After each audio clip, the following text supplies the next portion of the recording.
Hi, it's Hans at happierman.com. Today's topic is Rule of 100.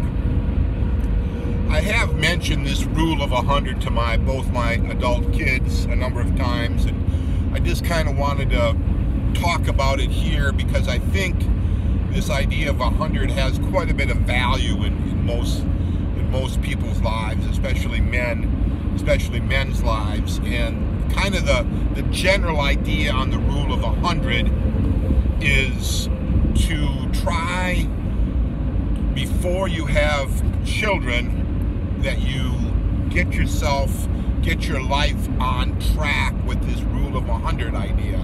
So the Rule of 100 idea is you would accumulate $100,000 worth of cash before you have your children. So this $100,000 is a good chunk of money to have accumulated, and that will help you to sustain yourself when you have the kids. It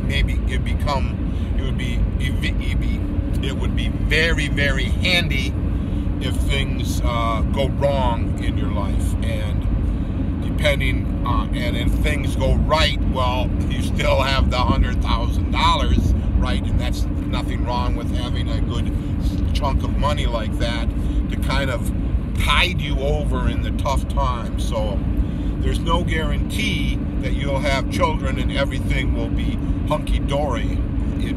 It's possible that you'll have children and everything will be very, very, very difficult. So that's why you want to accumulate this $100,000, and then don't spend it on a house. Don't put it in an IRA that you can't access. Keep it liquid that you use if you need it. You can always roll it into a house after your kids are grown up. You can always put it in a retirement account at that point. You can always invest it aggressively later. But the point is to have it for whatever you need with those children, and that will really help you. And certainly the more the better, but I like to think in terms of $100,000 would give you quite a buffer against problems, quite a buffer. The second part of the 100 is to have a gross income of $100,000. If you're going to be a dad, you would probably find that the more you're going to need a ton of money to give that child a good quality of life, in addition to paying for your own good quality of life. So a lot of fathers go wrong thinking that they can afford a great quality of life for themselves and their children when they don't make a lot of money. And that's should be obvious that is totally wrong, but I'm just here to remind you that if you can get yourself up to nearly 100 or more, you're going to be able to have a pretty good quality of life for yourself, family, and your children. If you're making considerably less than that 100, you're not. You're going to have to scrimp and save. Everything is going to be difficult, and you're not going to be able to provide it very well for your kids, and your life is certainly going to suffer. So yeah, I didn't make anywhere near 100. Well, there was a couple years where I was making nearly 100,000 for a while, but that took a lot of overtime work and bonuses and things had to work out. And at that time, that was years back, and that when the kids were small, and I needed every dime of that money to try to pay the bills. So what am I getting at? Yeah, the 100,000, I've talked about the $75,000 being at the happiness level. Of course, that's $75,000 for one person, not you and a non-working spouse and a couple of kids. That $75,000 for you and a non-working spouse and a child or two is not nearly enough to give you a high quality of life. That's kind of why this 100,000 number is a little more, probably a little bit better, a better model to work toward if you want to be a good father who has a good life himself and is able to take care of his kids in a high quality manner. And I guess that brings me to the third rule of 100, would be try to have 100 experiences before you have any kids. And that would mean you would actively have to write down these 100, and you probably have had a bunch of experiences that you've really enjoyed, and you would write them down. You've had them already, so you're on your way to having 100 experiences. And if you don't have any experiences that are worth your time to write them down as having, well,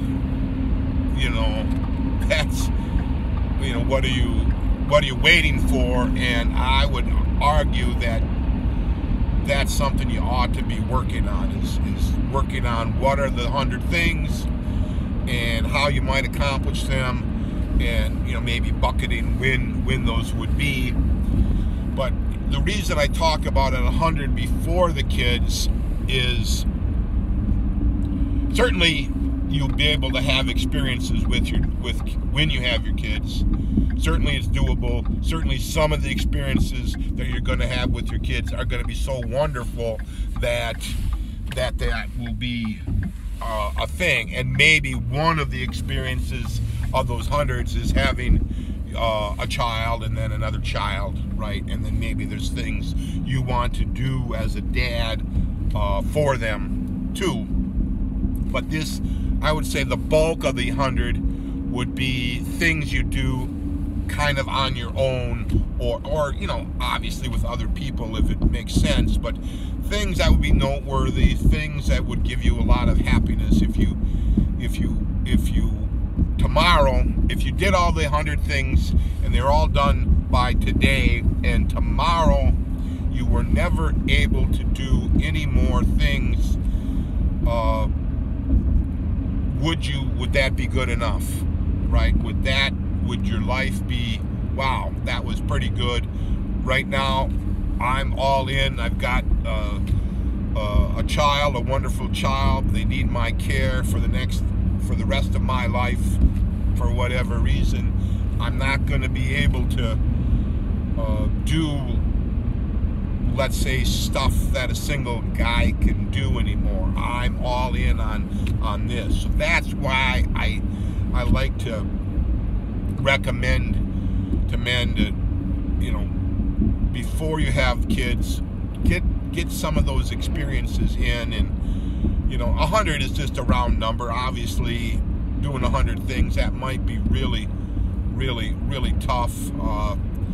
But if you get a little bit close to 100, or get some number that makes sense to you, you're going to have a good memory bank to work off of. And like I said, your children may be totally healthy, totally fine. You have a wonderful life. They eventually grow up, and you can get back to doing some of the things you would do as a younger single man. That's kind of where I'm at now. But there's no guarantee that will happen. That those kids might need you to be the dad for the rest of your days, the dad that takes care of them. So that's kind of it in a nutshell, the rule of 300. I know it sounds a little bit strict, a little bit undoable. Making $100,000 a year, that's not easy. You don't give jobs away like that. Accumulating 100 grand in your savings account or liquid assets, that's not easy either, especially if you don't make 100,000 a year.